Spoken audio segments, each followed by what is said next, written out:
Are you in, George Clooney? I'm in all the way, Mr. President. Because if you were with me all the way, there are a few things you need to know. You're a good guy, George. I wouldn't want you to get blindsided. What do you mean, Mr. President? The people who run me have an agenda. Excuse me? The people who run you? Everybody is somebody's dog. I'm their dog. You are my dog. Are you feeling okay, Mr. President? See, George, I'm in a club. The agenda is the same for me as it was for Bush, for Clinton. Globalism. But globalism isn't a bad thing, is it? NAFTA, CAFTA, World Trade Organization. It's a setup to allow megacorporations to roam free all over the world and pillage and suck up cheap labor and resources and land. But you oppose that, Mr. President. No, George, I'm on that team. I don't believe it. Believe it. No. Yes. No. Yes. You're a liberal. I'm a liberal. We want to help the people. Liberal is a phony word. Liberals want a global management system. Huge corporations and banks and huge governments hand in glove running the whole show. The whole planet. You mean socialism? Because socialism is not a bad word. I mean top-down power. Did you just smoke 4 or 5 doobies, Mr. President? Let me ask you a question, George. Would you be willing to give up everything you have, your house, your career, your money, your status, to go live in a hut in a third world country with the people? For a month or 2. To get a feel for what it's like to be down and out. Of course. Just issue the order, sir, and I'll do it. No, George, I mean forever.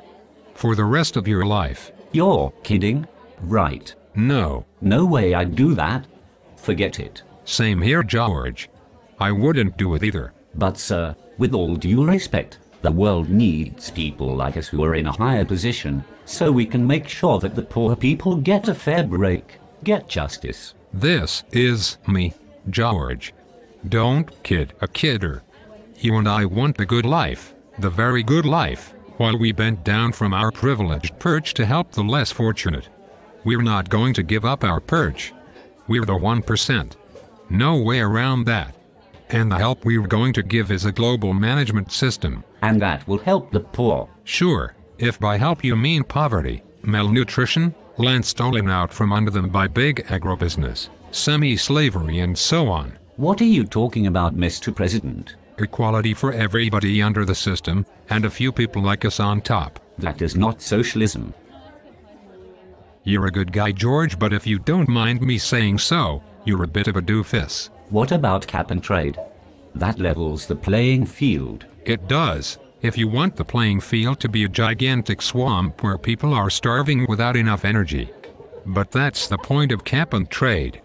Create massive bankruptcies, and then the big corporations come in and buy up everything cheap. Did you drug my drink, Mr. President? Because I'm hallucinating. Go live in Uganda in a hut with 100 people for a few years and get back to me. No.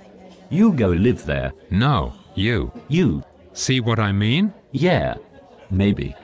But we need rich people to drive the Prius. I agree. You and I have to be rich. We need a wealthy class of people who talk about helping the poor. It's essential. And no guilt. That's right.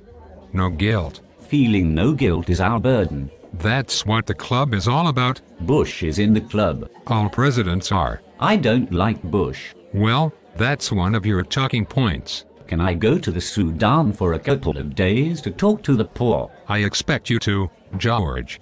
I expect you to. We're working a total scam, aren't we, Mr. President? Think about your movies, George. In a lot of them you played a con man. Ocean's 11, 12, and 13. Out of sight. J-Lo was hot. She was very hot. Very. So, are you in, George? Are you in all the way? I'm in, Mr. President. Would you like to bark for me while I feed you kibble?